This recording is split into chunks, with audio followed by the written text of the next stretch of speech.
பசுமை விவசாயம் YouTube channel இருக்கு. வணக்கம். இன்றைக்கி நம்ம வந்திருக்க இடம் பார்த்தீங்கன்னா திருச்சியில் முசிறி அப்படின்ற இடத்துக்கு தான் வந்திருக்கோம். இங்கே நவீன் ஒருத்தர் வந்து ஒரு 15 வருஷமாக ஒரு வேளாண் பண்ணை ஒன்று நடத்தி வந்துட்டுருக்காருங்க. முழுக்க இயற்கை விவசாயம் தான் பண்ணிகிட்ருக்காரு. அவர் பார்த்திங்கன்னா ஆடு மாடு கோழி எலி அப்புறமா வித்தியாசமான பறவைகள் அப்படின்ட்டு குதிரை ஒட்டகம் அப்படின்னு பல விஷயங்களை இங்கே வந்து வளர்த்துட்டு வந்துட்டுருக்காருங்க. அது மட்டும் இல்லாமல் அவர் விவசாயம் பண்ணிகிட்டு வர்றாரு. அவர் அமைச்ச காடு தாங்க இது. 2 ஏக்கர் இந்த காடு. முதல் வீடியோவில் பார்த்தீங்கன்னா இந்த பண்ணையை பற்றி நான் பேசியிருப்பேன். அந்த வீடியோ பார்க்கணும் அப்படின்னு நினச்சிங்கன்னா கீழே லிங்க் இருக்குது, அதை கிளிக் பண்ணிக்கங்க. இதுதான் அந்த 2 ஏக்கர் பண்ணை மினி காடு அமைச்சிருக்கேன் அப்படின்னாரு. இப்போ நம்ம இந்த பார்க்குறோம் பார்த்தீங்களா, இதுதான் இது மலைய மரம். இந்த மரத்தோட வயசு என்ன அப்படின்னு பார்த்தீங்கன்னா பார்க்குறோம் சொல்லுவாங்க குறைஞ்சது ஒரு 6லேருந்து 7 வயசு இருக்கும் அப்படின்ட்டு. ஆனால் இந்த மரத்துக்கு வயசு வெறும் 3 வயசு தாங்க. அவர்கிட்ட நான் கேட்டேன் எப்படிங்க இந்த 3 வருஷத்தில் வந்து இந்த வளர்ச்சி வந்தது அப்படின்னு கேட்டேன். அதுக்கு அவர் நிறைய விஷயங்கள் என்கிட்ட சொன்னார். இப்போ நம்ம அவர்கிட்ட வந்து நிறைய கேள்வி கேட்க போகிறோம், எப்படி இந்த காடு அமைச்சார் அப்படின்னு. இவர்கிட்ட பேசும்போது அவர் இன்னொரு விஷயம் சொன்னார். இந்த காடு வந்து இந்த காட்டில் இருக்கிற மரங்கள் பார்த்தீங்கன்னா ஒரு 6000 மரம் இருக்காங்க. அந்த 6000 மரத்தை ஒரே நாளில் ஸ்கூல் குழந்தைங்களை வச்சு ஒரு விழிப்புணர்வு வரணும் அப்படின்றதுக்காக நட்டுருக்காரு. இங்கே பார்த்தீங்கன்னா 6000 மரம் இருக்கான். 84 வகையான மரங்களை நட்டுருக்காரு. இன்றைக்கி இந்த வீடியோவில் இந்த காடை அமைச்சு 3 வருஷம் தான் ஆகுதுன்றாரு. ஆனால் இந்த காடை பார்த்தா 3 வருஷம் மாறல, ஒரு 6-7 வருஷமாக இருக்குது. ஏன்னா மரத்தோட டென்சிட்டி பாருங்கள், அடர்த்தி பாருங்கள் எவ்வளோ பெருசாக இருக்குது. இப்போ நம்ம அவர்கிட்ட தான் நேர்காணல் பண்ண போகிறோம். எப்படி இந்த காடை அமைச்சிங்க, எதுக்காக இந்த காடை அமைச்சிங்க, இந்த காடால் உங்களுக்கு மறைமுகமாக என்ன மாதிரி நன்மைகள் இருக்குது, இதை விவசாயிகள் பண்ண முடியும் அப்படின்னு பல கேள்விகளை இப்போ நம்ம அவர் கேட்க போகிறோம். அதுக்கு அவர் என்ன மாதிரி பதில்கள் சொல்கிறாருன்னு இந்த வீடியோ வந்து முழுக்க பாருங்கள். உங்களுக்கு ரொம்ப உதவியாக இருக்கும். வாங்க வீடியோ பண்ணி போகலாம். சார் வணக்கம். சார் வணக்கம். உங்கள் பேர் ஊர் சொல்லுங்கள் சார். ஸோ என் பேர் நவீன் கிருஷ்ணன். நான் வந்து துறையூர் நேட்டிவ். பட் என் ஃபார்ம் இருக்கிறது வந்து முசிறி தாலுக்கில் கிருஷ்ணாபுரங்கிற வில்லேஜில் இருக்குது. எத்தனை ஏக்கர்? இங்கே வந்து 20 ஏக்கர் இருக்குது. 20 ஏக்கர் என்னென்ன பயிர் பண்ணிட்டு இருக்கீங்க சார்? ஸோ இங்கே வந்து பார்த்திங்கன்னா மாதுளை இருக்குது, மலைவேம்பு இருக்குது. ஸோ இந்த ஃபாரஸ்ட் ஒன்று இருக்குது, நாங்களே கிரியேட் பண்ண ஃபாரஸ்ட் ஒன்று இருக்குது. நிறைய பெட் அனிமல்ஸ் இருக்குது, ஆடு இருக்குது, கோழி இருக்குது, கழுதை குதிரை ஒட்டகம் எல்லாமே இருக்குது இங்கே. அப்படிங்களா? இங்கே இல்லாத விலங்குகளே இல்லை? அப்படி இல்லை, ஒரு கிட்டத்தட்ட ஒரு 50 வகையான விலங்குகள் வச்சுருக்கோம் நம்ம. ஆமாம். சரிங்க. இது என்ன சார், காடு மாதிரி காடுங்களா அது? ஸோ இது வந்து ஒரு அக்ரோ ஃபாரஸ்ட்ரி அப்படின்னு சொல்கிறோம். ஸோ என்னென்னா ஒரு குறுங்காடு மாதிரி ஒரு கிரியேட் பண்ணியிருக்கோம். நம்ம ஃபார்மில் வந்து ஒரு 2 ஏக்கரில் வந்து இந்த ஃபாரஸ்ட் கிரியேட் பண்ணியிருக்கோம். இதில் வந்து பார்த்திங்கன்னா ஒரு 86 வகையான மரங்கள் இருக்குது இந்த 2 ஏக்கரில். இந்த 2 ஏக்கரில் ஒரு 86 வகையான மரங்கள் எல்லாம் கலந்து இந்த மியாவாக்கி ஃபாரஸ்ட் சொல்கிறாங்க இல்லையா. ஸோ அந்த மெத்தட் அது வந்து அடர்காடாக இருக்கும். பட் வந்து அதுக்கு செலவு அதிகம். ஸோ இப்போ நீங்கள் அந்த ஃபாரஸ்ட் வந்து பார்த்தீங்கன்னா பார்த்தா தெரியும். இப்போ இந்த கேப்பே இருக்காது இல்லையா. ஸோ 2 அடிக்கு 1 3 அடிக்கு 1 ஆளுங்கெல்லாம் உள்ளே போக முடியாது. அந்த மெத்தடு அது மியாவாக்கி காடு. ஸோ இது வந்து நானாக ஒரு டிசைன் பண்ணி கிரியேட் பண்ணது. இதுக்கு நான் ஒரு பேரே வச்சுருக்கேன், நிறம் அப்படின்னு சொல்லிட்டு. நிறம் ஸோ NIRAM அப்படின்னா Naveen integrated rapid afforestation method. So இதுதான் நிறம். ஸோ நம்ம தமிழ்லையும் வச்சுக்கலாம், இங்கிலீஷ்லையும் வச்சுக்கலாம்னு சொல்லிட்டு நிறம் அப்படின்னு வச்சுருக்கோம். ஸோ இதுக்கும் மியாவாக்கி ஃபாரஸ்ட்க்கும் என்ன ஒரு டிஃப்ரென்ஸ் அப்படின்னா, மியாவாக்கி ஃபாரஸ்ட்டை பற்றி நீங்கள் கேள்விப்பட்டிருக்கீங்கன்னு நினைக்கிறேன். பயங்கர எக்ஸ்பென்சிவ். நீங்கள் வந்து ஒரு ஏக்கர் கணக்கெலாம் வைக்கவே முடியாது. ஒரு ஏக்கர்லாம் நீங்கள் ப்ராப்பராக வைக்கணும்னா மினிமம் ஒரு 10 lakhs ஆகும் ஒரு ஏக்கர் வைக்கணும்னா. பட் இந்த மெத்தடில் வந்து பார்த்தீங்கன்னா அதில் வந்து 80% ஆஃப் செலவு வந்து இதில் கம்மி. வெறும் 20% தான் செலவே பண்ண போகிறோம். ஸோ அப்படி பண்ணி மியாவாக்கி ஃபாரஸ்ட்டோட உங்களுக்கு வந்து ஃபாஸ்ட் க்ரோத் இருக்குது, நல்ல க்ரோத் இருக்குது. ப்ளஸ் அதை விட முக்கியமான விஷயம், நம்ம இதை யூஸ் பண்ணலாம். நீங்கள் மியாவாக்கி ஃபாரஸ்ட் வந்து ஒன்லி ஃபார் என்விரான்மெண்ட் தான். ஸோ அது வந்து உங்களுக்கு ஆக்சிஜன் சப்ளை பண்ணணும், பயோமாஸை கிரியேட் பண்ணணும், கார்பன் சோர்ஸ் கொடுக்கும், இதெல்லாம் ஓகே தான். பட் கமர்ஷியலாக நம்மளால் யூஸ் பண்ண முடியாது, ஃபார்மர்ஸ் யூஸ் பண்ண முடியாது. பட் இந்த ஃபாரஸ்ட் வந்து பார்த்தீங்கன்னா நம்ம கமர்ஷியலாக யூஸ் பண்ணலாம். ஸோ இப்போ இந்த ஃபாரஸ்ட் பார்த்துருக்கீங்களா, இந்த ஃபாரஸ்ட் கிரியேட் பண்ணி எத்தனை வருஷம் இருக்கும்னு நினைக்கிறீங்க? இது இப்போ உங்கள் மரம் இருக்கிற சைஸை பார்த்தா எப்படியும் ஒரு 7லேருந்து 8 வருஷம் இருக்குன்னு நினைக்கிறேன். ஆமாம். ஸோ இந்த ஃபாரஸ்ட் கிரியேட் பண்ணி 3.25 வருஷம் தான் ஆகுது. என்ன சார் சொல்கிறீங்க? ஸோ 3 வருஷத்தில் இந்த ஃபாரஸ்ட்டை வந்து இப்படி கிரியேட் பண்ணியிருக்கோம். ஸோ மரத்தோட அந்த அடர்த்தி இதெல்லாம் பார்க்கும்போது 3 வருஷமாக தெரியல, 7 வருஷம் மாதிரி இருக்கு. நீங்கள் தாராளமாக ரிசர்ச்சே பண்ணி பார்த்துக்கலாம். 3.25 வருஷம் தான் ஆகுது. ஸோ 3.25 வருஷத்தில் இந்த ஒரு ஃபாரஸ்ட் ஃபீல் உங்களுக்கு உள்ளே வந்துடும். நீங்கள் உள்ளே வந்தீங்கன்னா ஒரு ஃபாரஸ்ட் எப்படி இருக்குமோ அந்த ஃபீல் வந்துடும். அந்த சில்னஸ் உள்ளக்கும் வந்துக்கும் அந்த சில்னஸ் இருக்கும். ஒரு விஷயம். 2வது விஷயம் என்னென்னா, இதில் வந்து நம்ம கோழி ஆடு இதெல்லாம் வளர்த்துக்கலாம். நீங்கள் இப்போ இந்த ஃபாரஸ்ட்டில் வந்து பார்த்தீங்கன்னா ஒரு 200 நாட்டுக்கோழி இருக்குது. இதை நம்ம வந்து எந்த டிஸ்டர்பன்ஸும் பண்ண தேவையில்லை. நீங்கள் வாடு கோழி கொஞ்சம் வாங்கி காக்காக்களுக்கு தூக்காத அளவுக்கு வளர்த்து இதில் உள்ளே விட்டுட்டீங்க அப்படின்னா இதுக்கு நீங்கள் எக்ஸ்ட்ரா தீவனமே போட தேவையில்லை. அதுக்குன்னு ஒரு ஷெட்டு தேவையில்லை. அதுவே மரத்தில் உட்காந்துக்கும், அதுவே வந்து நேச்சுரலாக ப்ரீட் ஆகிக்கும். எந்த பிரச்சனையும் கிடையாது, ஈஸியாக வளர்க்கலாம்.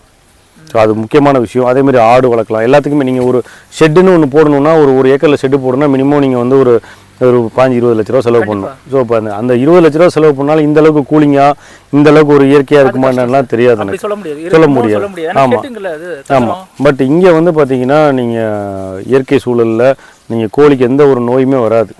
அந்த அளவுக்கு வந்து ஒரு ஷெட்டு கிரியேட் பண்ண மாதிரி தான் இது வந்து ஒரு என்ன சொல்கிறது நேச்சர் ஷெட்டு, அவ்வளோதான். இந்த ஃபாரஸ்ட் வந்து ஒரு நேச்சர் ஷெட்டு. ஸோ நேச்சர் பேர்ட்ஸும் இருக்கும், நம்ம கமர்ஷியல் பேர்ட்ஸும் இதில் வளர்த்துக்கலாம். ஸோ இப்போ இதில் வந்து பார்த்திங்கன்னா நாங்கள் செம்மறி ஆடு அடைக்கிறோம், ஆடு வளர்க்குறோம், ப்ளஸ் வந்து பார்த்திங்கன்னா வான்கோழி இருக்குது, கின்னி கோழி இருக்குது, நாட்டுக்கோழி இருக்குது, வாத்து இருக்குது. இது எல்லாமே இந்த ஃபாரஸ்ட்டுக்குள்ளே தான் இருக்குது. இதுக்குன்னு எங்களுக்கு ஒரு பெரிய ஷெட்டு கிடையாது, எல்லாமே இதில் தான் வளர்க்குறோம்.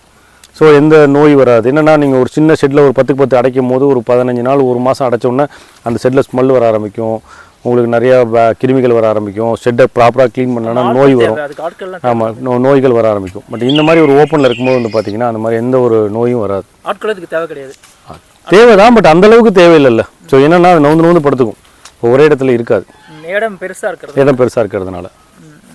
சரி சார், இப்போ நீங்கள் சொன்னீங்க இதில் வந்து 84 வகை மரங்கள், 86 வகையான மரங்கள் இருக்குது இதில். எப்படி உங்களுக்கு இந்த யோசனை வருது சார்? ஏன்னா இந்த 2 ஏக்கர்ன்றீங்க, இந்த 2 ஏக்கரில் ஒரே மரங்களை நட்டு போயிருக்கலாம், ஏன் வித்தியாசமான 84 வகையான மரங்கள் நட? இல்லை, ஆக்சுவலாக நான் வந்து பார்த்தீங்கன்னா நிறைய சின்ன வயசுலேருந்தே நான் ஒரு NGO வச்சு நிறைய மரங்கள் வந்து நட்டுக்கிட்டு இருப்பேன். நிறைய ஸ்கூல் காலேஜ் குழந்தைங்களுக்கு அவேர்னஸ் கொடுத்துட்ருப்பேன். மரம் நடுறதை பற்றியும், விவசாயிகளை பற்றியும், ஒரு இயற்கையை பாதுகாக்கிறத பற்றியும், வனவிலங்குகளை பற்றியும் நிறையா வந்து அவேர்னஸ் கொடுத்துட்ருப்போம். சரி, எங்கெங்கேயோ போய் மரம் நட்டுக்கிட்டு இருந்தோம், ரோடு வரத்தில் மரம் நட்டோம். எங்கெங்கேயோ நடுறோமே, நம்ம இடத்துல முதல்ல நடுவோமே அப்படின்னு சொல்லிட்டு எனக்கு திடீர்னு தோணுச்சு. அதனால் 2019 என்ன பண்ணோம், என்விரான்மெண்டல் டே அன்னைக்கு திருச்சி கார்ப்பரேஷன் கமிஷனர் அவர்களை வச்சு இங்கே வந்து ஒரு ஸ்கூல் ஸ்டூடெண்ட்ஸ் ஒரு 300 பேர் ஒரே நாளில் ஒரு 2 மணி நேரத்தில் அந்த 6000 மரத்தை நட்டோம். ஒரு அவேர்னஸ் கிரியேட் பண்ணுறதுக்காக 6000 மரம் நட்டு முடித்தோம். 6000 மரம் இருக்குது. 6000 மரங்கள் இருக்குது. ஆமாம், 2 மணி நேரத்தில் நட்டோம். 2019. ஆமாம், 2019. 3 வருஷம் தான் ஆகுது. ஆமாம். ஸோ இதெல்லாம் இது பண்ணணும். நாங்கள் ஒரு அவேர்னஸ்க்காக பண்ணது. சரி, மூலம் நம்ம இடத்துல நம்ம வளர்ப்போம், நம்ம ஒரு ரோல் மாடலாக இருக்கணும் இல்லையா? ஸோ நம்ம போய் எல்லாத்துலேயும் சொல்கிறோம் மரம் வளங்க, ஒரு குறுங்காடு வைங்க, ஒரு தோட்டம் இருந்துச்சுன்னா அதில் அட்லீஸ்ட் ஒரு 5% ஒரு காடு இருக்கணும் அப்படின்னு சொல்லிட்டு இருக்கோம். முதல் நம்ம பண்ணணும் இல்லையா? 5 இல்லை 10% பண்ணணும்னு சொல்லிட்டு இப்போ இது 20 ஏக்கர். ஸோ 2 ஏக்கர் வந்து ஒரு ஃபாரஸ்ட் கிரியேட் பண்ணணும். இதெல்லாம் நிறைய பயன்கள் இருக்குது. நான் என்ன சொல்லணும்னா, இது நீங்கள் இதனால் எந்த பயனும் இல்லைன்னு நினைக்கக்கூடாது. இன்டெரக்டாக இதனால் நிறைய பயன்கள் இருக்குது. எந்த மாதிரி பயன்கள்? அதான் சொன்னேன்ல, கோழி வளர்க்குறதா இருக்கட்டும், நீங்கள் ஒரு அனிமல் ஷெட்டு, இப்போ நீங்கள் இந்த இவ்வளோ பெரிய ஷெட்டு போடணும்னா நீங்கள் 20 லட்ச ரூபா 30 லட்ச ரூபா, 20 ஏக்கர் ஷெட்டு போனால் என்ன ஆச்சு? அப்படி போட்டாலும் இந்த அளவுக்கு இருக்காது. இது ஒரு நல்ல ஷெட்டு இல்லையா? கண்டிப்பாக சார். நான் இன்னொரு ஏன் ஒரே வகையாக பண்ணிட்டு போய்க்கலாமா, ஏன் இவ்வளோ மரங்கள்னு காரணம் கேட்குறேன் சார். ஸோ என்னென்னா, நீங்கள் கமர்ஷியலாக பண்ணணும். இப்போ மலைவேம்பு வச்சுருக்கோம் இல்லையா? இப்போ இதேமாதிரி மலைவேம்பு வச்சோம்னா இதை நாளைக்கு வெட்டி விற்றுருவோம். இது வெட்டுறதுக்காகவே வைக்கலையே, இது வந்து ஒரு ஃபாரஸ்ட்காக தானே வச்சோம்.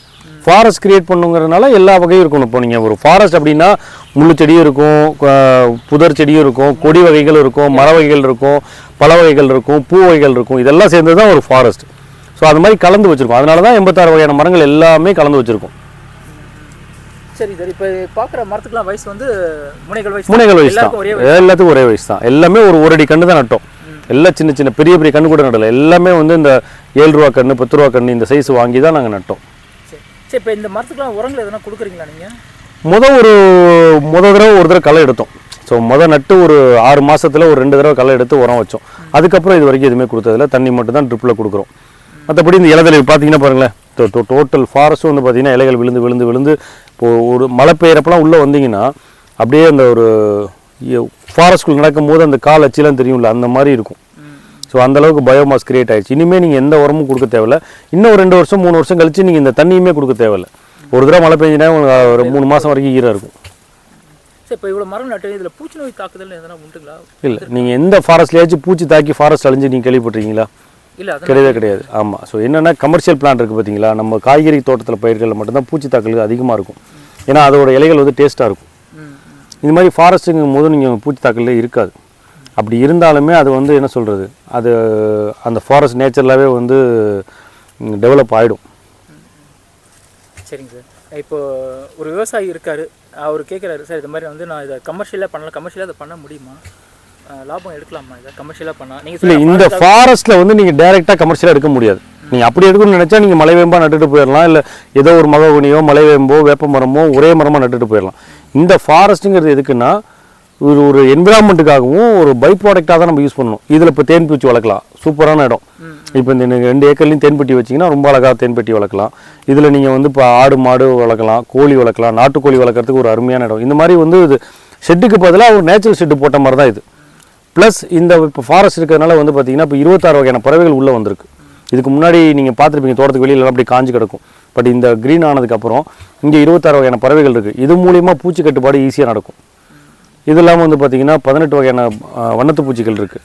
நிறைய நேச்சுரலாக தேன் பூச்சிகள் நிறையா இருக்குது. ஸோ இந்த மாதிரி நிறைய வந்து நேச்சுரலாக டெவலப் ஆகிடும். நம்ம அதை வந்து நம்ம கமர்ஷியலாக மாற்றிக்கணும். இதுலேருந்து டேரெக்டாக உங்களுக்கு எந்த கமர்ஷியலும் இருக்காது. டேரெக்டாக கமர்ஷியல் அப்படின்னா அந்த மரத்தை வெட்டி விற்றா மட்டும்தான். இது வெட்டுறதுக்காகவே நம்ம வைக்கல இல்லையா? ஆமாம். ஸோ இது வந்து அக்ரோ ஃபாரஸ்ட். இதை வந்து கிரியேட் பண்ணி இது மூலியமா நமக்கு பை ப்ராடக்ட் தான். ஆமாம். சரிங்க சார். இதெல்லாம் கேட்ட கேள்விக்கு வந்து நிறைய விஷயங்களை எங்கிட்ட பகிர்ந்தீங்க. மியாவாக்கி காடுனா என்ன, இந்த இயற்கை காடுனா என்ன, நீங்களாக உருவாக்கின அந்த காடை பற்றின நிறைய விஷயங்களை எங்கிட்ட சொன்னீங்க. அதுலேருந்து எப்படி ஒரு விவசாயி வந்து லாபம் பார்க்கலாம் அப்படின்ற விஷயத்தையும் வந்து எங்கிட்ட பகிர்ந்தீங்க. உங்கள் காடு பார்க்கும்போது உள்ளே வரும்போது வெளியில் இருக்கிறதும் உள்ளே இருக்கணும் ரொம்ப அந்த குளிர் சில்லுன்னு அந்த அந்த உணர்வு எங்களுக்கே இருக்குது. கேட்ட கேள்விக்கு நிறைய விஷயங்களை பகிர்ந்தீங்க. பசுமை சார்பாக எங்களோட வாழ்த்துக்களை தெரிவிச்சுக்கிறேன். நன்றி. நன்றி.